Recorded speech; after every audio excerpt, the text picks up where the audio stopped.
voice that said to me, "What are you doing here? You are not a member of this space. You're not intelligent. You're no Einstein. You really have no business being here." And so, of course, the thing that I did was I worked my butt off to push back against that story. But the whole time alongside me was this fear that someone would eventually find out that they had an imposter around them. And you know when you live with fear day in and day out, it starts to really eat away at you. And so things sort of started to slip. I wore the weight of the fear on my chest and my shoulders. There was anxiety. And then it really started to show up in sort of a material way, which was really great. You can ask my husband about that later. I started, well, one of the first things to go really was this ability, my ability to recall words, which is really not that handy when you are in grad school and every day you're expected to actually communicate with others. I got so good at this game called Taboo. Do you remember that? The game where you have to explain the word using every other word but that one? Yeah. And I'm charades. I'm a great partner if anyone wants to play. So anyways, this loss of ability to communicate clearly really deepened my fear. And when I went to write, or by the time I went to write my thesis, I was immobilized. I was lucky to get half a page out within a week. But also lucky for me, I had this amazing long-term friend who was going through the same process, actually. She was writing her thesis. And she said to me, "Terra, you know, what if just for today, you let go of that need to write something perfectly? What if you just simply today wrote what you need to, or what you know? What if you wrote today something you knew about your topic? Tomorrow, you can check it out. If it's crap, toss it. If it's good, edit it." And something in that invitation created a space that allowed me to write. And so I actually finished my thesis. But the thing about that was that unfortunately with that, the imposter syndrome never went anywhere. And this became really clear, especially on the day I went to defend my work. Now, I don't know if you know anything about defending, or you do, we've all been there, but yeah. So you go into this room and there's a table of professors and you tell them a bit about your work and then they pepper questions at you. And then you leave and they decide if you pass or fail. It's really fun. Anyway, I leave the room, and a while later, my advisor comes out and she says to me, "Terra, we're nominating you for the Governor General's Award." I'm like shocked and happy for a moment. It's awesome. And I go back into the room and I remember the next thing that happened was this thought came to me. I was like, "Good game, Brockett. You fooled every single person in this room." And with that thought came this realization.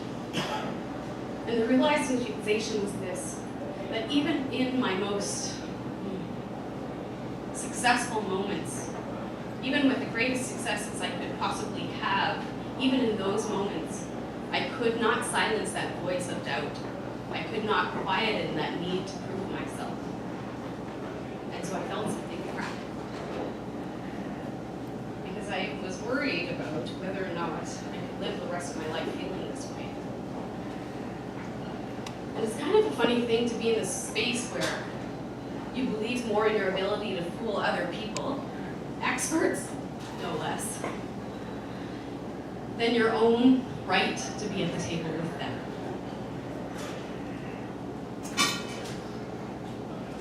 Now, if I'm being fair, that wasn't the only thing going on in my life at the time. I had a baby in my first year, because that's always a good combination. Neither one's enough on their own. But I also lost a friend to suicide the following year. And so these things sort of came together like the perfect storm that led to my really deep unraveling. And what I didn't know at that time was that I was moving almost permanently into him I was hanging out with Light, Bite, and Threes almost all the time. Now, lucky for me, what I haven't shared is that just before writing the thesis, my husband and I decided to move from Regina to Nova Scotia. And so I lived in this community where I didn't know anyone, and it was perfect for me at the time because I could create a safe bubble and I could retreat. And the bubble continued to get smaller, but it was comfortable for me. So I hung out at home and in my yard with my husband and my kids. But my husband, of course, couldn't live that way. And so he actually started going out in the neighborhood, hanging out with our friends, now friends. And he started playing ball hockey down the street with a group of guys. And there was a group of women that actually played ball hockey too. They played on Sunday mornings after the men did. And they were always asking when I was going to show up. He kept saying to them, you know, maybe next week she'll come. You know, maybe she'll come at some point. And after months of this, he finally said to them, listen, if you want her to come, you're going to need to go to the door and get her and bring her here. And sure enough, one of them did that.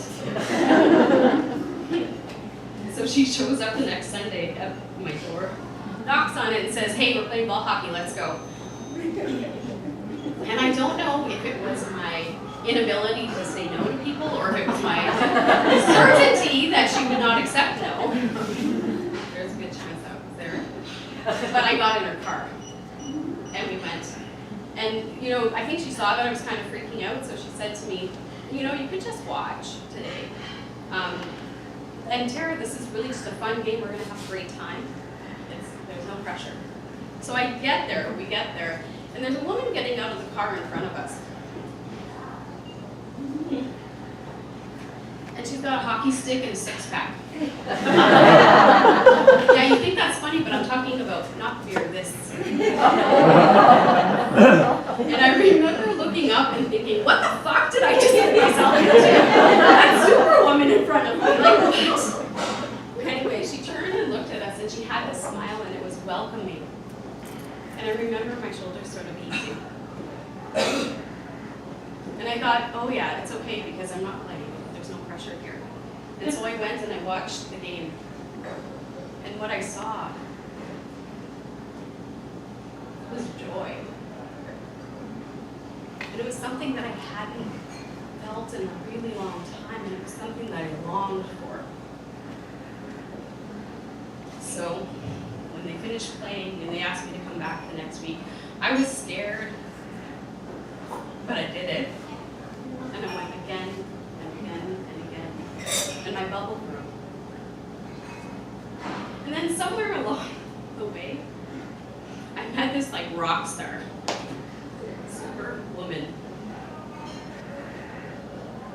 And she does a mean Alanis Morissette at 3 in the morning, especially after a bottle of wine. But more than this woman had experienced adversity in her life, something similar to mine. But as she stood there in front of me, she was alive. And she owned her story. She made space for it in her, the good, the shiny, the sparkly, and the harder and the messier stuff. And in this relationship came an invitation. There was the invitation to allow the space and hold myself with the same compassion that I held everyone else with. And to own the story that was part of who I was, even the memory loss piece. And when I think about all of this, when I think about all these sort of this mix of invitations, the invitation to let go of perfection, the invitation to lean into joy, and the invitation to make space and hold myself with compassion and allow for all of it to show up.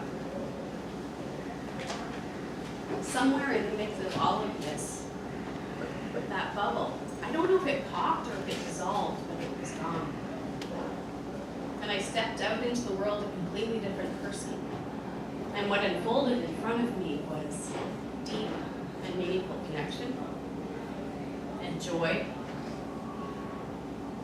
and this really juicy life filled with superstars everywhere. And this was all because I accepted these invitations.